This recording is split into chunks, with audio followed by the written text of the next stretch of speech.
ಇಥಿಯೋಪಿಯಾದಲ್ಲಿ November 23ರಂದು ಭಯಾನಕವಾದ ಜ್ವಾಲಾಮುಖಿ ಸ್ಫೋಟ ಸಂಭವಿಸಿದೆ. ಸುಮಾರು 12,000 ವರ್ಷಗಳ ದಾಖಲೆಯ ಇತಿಹಾಸದಲ್ಲೇ ಮೊದಲ ಬಾರಿಗೆ ಹೇಲಿ ಗುಬ್ಬಿ ಎಂಬ ಜ್ವಾಲಾಮುಖಿ ಸ್ಫೋಟಗೊಂಡಿದೆ. ಈ ಸ್ಫೋಟ ಅಷ್ಟು ಅಚಾನಕ್ ಮತ್ತು ಶಕ್ತಿಶಾಲಿಯಾಗಿತ್ತು ಎಂದರೆ ಕಿಲೋಮೀಟರ್ಗಳಷ್ಟು ದೂರದಲ್ಲಿದ್ದ ಜನರಿಗೆ ಇದು ಬಾಂಬ್ ಸ್ಫೋಟದ ಶಬ್ದದಂತೆ ಕೇಳಿಸಿತು. ಈ ಸ್ಫೋಟದಿಂದ ಸುಮಾರು 50,000 ಅಡಿ ಎತ್ತರದ ಭಸ್ಮಮೋಡ ಆಶ್ ಕ್ಲೌಡ್ ನಿರ್ಮಾಣವಾಯಿತು. ಈ ಭಸ್ಮಮೋಡ ಅಷ್ಟೊಂದು ದೊಡ್ಡಲಾಗಿತ್ತು ಎಂದರೆ ಅದನ್ನು ಬಾಹ್ಯಾಕಾಶದಿಂದಲೂ ಸುಲಭವಾಗಿ ನೋಡಬಹುದಾಗಿತ್ತು. ನಕ್ಷೆಯನ್ನು ಗಮನಿಸಿದರೆ ಮೊದಲಿಗೆ ಈ ಭಸ್ಮಮೋಡ ಓಮಾನ್ ಮತ್ತು ಯಮನ್ ಕಡೆಗೆ ಹರಿದು ನಂತರ ಪಾಕಿಸ್ತಾನ ಮತ್ತು ಭಾರತವರೆಗೆ ತಲುಪಿತು. ಇದರ ಪರಿಣಾಮವಾಗಿ ದೆಹಲಿಯಲ್ಲಿ ಅನೇಕ ವಿಮಾನಗಳನ್ನು ರದ್ದುಪಡಿಸಬೇಕಾಯಿತು. ಭಸ್ಮಮೋಡಗಳ ಬಳಿ ವಿಮಾನಗಳನ್ನು ಹಾರಿಸುವುದು ಅತ್ಯಂತ ಅಪಾಯಕಾರಿ, ಏಕೆಂದರೆ ಈ ಮೋಡಗಳಲ್ಲಿ ಕಲ್ಲಿನ ತುಂಡುಗಳು, ಗಾಜಿನ ಕಣಗಳು ಮತ್ತು ಕ್ರಿಸ್ಟಲ್ಗಳಿರುತ್ತವೆ. ಅವು ವಿಮಾನದ ಎಂಜಿನ್ ಒಳಗೆ ಹೋದರೆ ಎಂಜಿನ್ ಸಂಪೂರ್ಣವಾಗಿ ನಿಲ್ಲುವ ಸಾಧ್ಯತೆ ಇದೆ. ಇದಲ್ಲದೆ ಈ ಕಣಗಳು ವಿಮಾನದ ಗಾಜಿನ ಮೇಲೆ ರೇಸರ್ ಬ್ಲೇಡ್ನಂತೆ ಕೆಲಸ ಮಾಡುತ್ತವೆ. ಕಾಕ್ಪಿಟ್ ಗಾಜು ಈ ಭಸ್ಮಕ್ಕೆ ತಾಗಿದರೆ ಸ್ಯಾಂಡ್ ಪೇಪರ್ನಂತೆ ಗಾಜನ್ನು ಒರೆದು ಬಿಡುತ್ತದೆ. ಪರಿಣಾಮವಾಗಿ ಗಾಜು ತುಂಬಾ ಸ್ಕ್ರಾಚ್ ಆಗಿ ಪೈಲಟ್ಗಳಿಗೆ ಮುಂದೆ ಕಾಣುವುದೇ ಕಷ್ಟವಾಗುತ್ತದೆ. ಭಾರತ ಮಾತ್ರವಲ್ಲದೆ ಮಧ್ಯಪೂರ್ವದ ಹಲವು ದೇಶಗಳಲ್ಲಿ ಕೂಡ ಅನೇಕ ವಿಮಾನಗಳನ್ನು ರದ್ದು ಮಾಡಲಾಯಿತು. ಈಗ ಈ ಭಸ್ಮಮೋಡ ನಿಧಾನವಾಗಿ ಚೀನಾ ಮತ್ತು ಮ್ಯಾನ್ಮಾರ್ ಕಡೆಗೆ ಸಾಗುತ್ತಿದೆ. ಈ ಜ್ವಾಲಾಮುಖಿ ಸ್ಫೋಟ ಅಷ್ಟೊಂದು ಶಕ್ತಿಶಾಲಿಯಾಗಿತ್ತು ಎಂದರೆ 190 ಕಿಲೋಮೀಟರ್ ದೂರದ ನಗರಗಳಲ್ಲೂ ಸ್ಫೋಟದ ಶಬ್ದ ಕೇಳಿಸಿತು. ಪಕ್ಕದ ದೇಶವಾದ ಜಿಬೌಟಿಯಲ್ಲಿ ಭೂಕಂಪದ ಶಾಕ್ ವೇವ್ಸ್ ಅನುಭವಿಸಲ್ಪಟ್ಟವು. ಇಥಿಯೋಪಿಯಾದ ಅಫ್ಡೆರಾ ಪ್ರದೇಶದಲ್ಲಿ ಜ್ವಾಲಾಮುಖಿಯಿಂದ ಸುಮಾರು 28 ಕಿಲೋಮೀಟರ್ ದೂರದಲ್ಲಿರುವ ಹಲವಾರು ಹಳ್ಳಿಗಳು ಸಂಪೂರ್ಣವಾಗಿ ಭಸ್ಮದಿಂದ ಮುಚ್ಚಿಕೊಂಡವು. ಆದರೆ ಇಲ್ಲೊಂದು ಒಳ್ಳೆಯ ಸುದ್ದಿ ಇದೆ. ಈ ಘಟನೆಗಳಲ್ಲಿ ಯಾವುದೇ ಮಾನವ ಪ್ರಾಣಹಾನಿ ಸಂಭವಿಸಿಲ್ಲ. ಕಾರಣ ಜ್ವಾಲಾಮುಖಿಯ ಹತ್ತಿರ ಯಾರೂ ವಾಸಿಸುತ್ತಿರಲಿಲ್ಲ. ಇದು ಬಹಳ ದೂರದ ಜನವಾಸವಿಲ್ಲದ ಪ್ರದೇಶವಾಗಿತ್ತು. ವಾಸ್ತವವಾಗಿ ಈ ಪ್ರದೇಶವನ್ನು ಭೂಮಿಯಲ್ಲಿನ ಅತ್ಯಂತ ಬಿಸಿಯಾದ ಸ್ಥಳ ಎಂದು ಪರಿಗಣಿಸಲಾಗುತ್ತದೆ. ಈ ಸ್ಥಳವನ್ನು ಡನಾಕಿಲ್ ಡಿಪ್ರೆಷನ್ ಎಂದು ಕರೆಯಲಾಗುತ್ತದೆ. ಇದು ಸಮುದ್ರ ಮಟ್ಟಕ್ಕಿಂತ ಕೆಳಗಿನ ಪ್ರದೇಶ. ಇಲ್ಲಿ ತಾಪಮಾನ ಸಾಮಾನ್ಯವಾಗಿ 50 ಡಿಗ್ರಿ ಸೆಲ್ಸಿಯಸ್ನಿಂದ 55 ಡಿಗ್ರಿ ಸೆಲ್ಸಿಯಸ್ ವರೆಗೆ ತಲುಪುತ್ತದೆ. ಇಲ್ಲಿ ಬಹುತೇಕ ಮಳೆಯೇ ಬೀಳುವುದಿಲ್ಲ. ಈ ಸ್ಥಳ ಭೂವಿಜ್ಞಾನಿಗಳಿಗೂ ಮತ್ತು ಪ್ರವಾಸಿಗರಿಗೂ ಬಹಳ ಆಸಕ್ತಿದಾಯಕ. ಭೂವಿಜ್ಞಾನಿಗಳಿಗೆ ಇದು ಆಸಕ್ತಿದಾಯಕ ಎಂದರೆ ಇದು ಭೌಗೋಳಿಕವಾಗಿ ಸಕ್ರಿಯ ಪ್ರದೇಶ.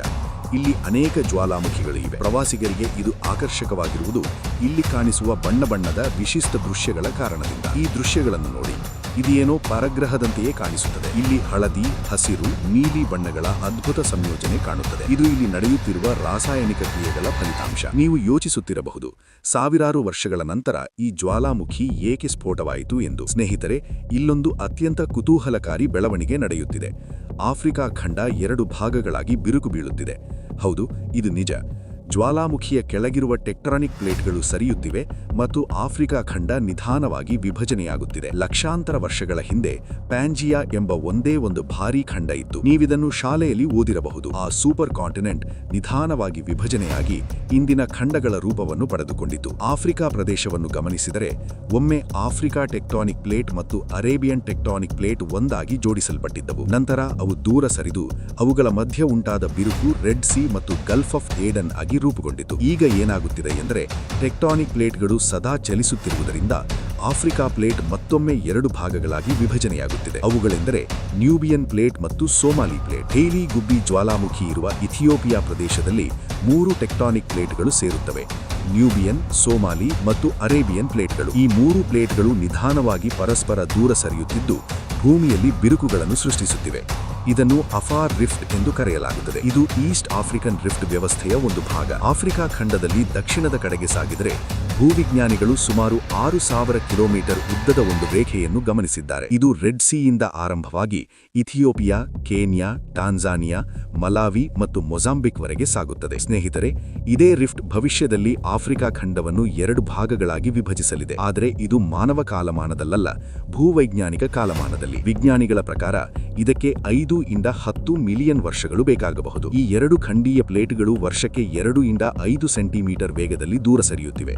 ಅಂದರೆ ನಿಮ್ಮ ಉಗುರುಗಳು ಬೆಳೆಯುವಷ್ಟೇ ವೇಗದಲ್ಲಿ. ಆದರೆ ಇದರಿಂದ ಎಲ್ಲವೂ ನಿಧಾನವಾಗಿರುತ್ತದೆ ಎಂದರ್ಥವಲ್ಲ. ಈ ಈಸ್ಟ್ ಆಫ್ರಿಕನ್ ರಿಫ್ಟ್ ವ್ಯವಸ್ಥೆಯಲ್ಲಿ ಅನೇಕ ಜ್ವಾಲಾಮುಖಿಗಳು ಮತ್ತು ಪರ್ವತಗಳಿವೆ.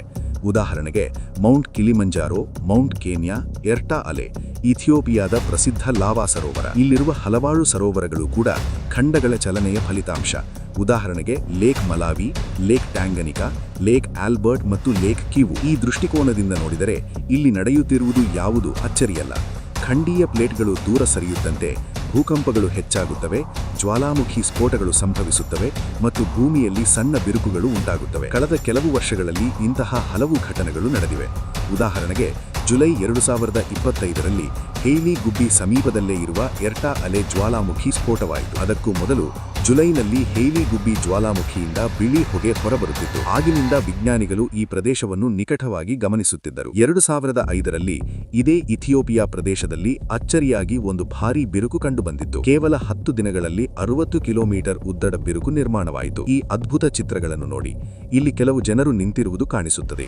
ಇದರ ಗಾತ್ರ ಎಷ್ಟು ಭಾರೀ ಎಂಬುದನ್ನು ನೀವು ಊಹಿಸಬಹುದು. ನಾವು ನಿಜಕ್ಕೂ ಒಂದು ಖಂಡ ನೇರವಾಗಿ ನಮ್ಮ ಕಣ್ಣೆದುರಿಗೆ ವಿಭಜನೆಯಾಗುತ್ತಿರುವುದನ್ನು ನೋಡುತ್ತಿದ್ದೇವೆ. ಸ್ನೇಹಿತರೆ,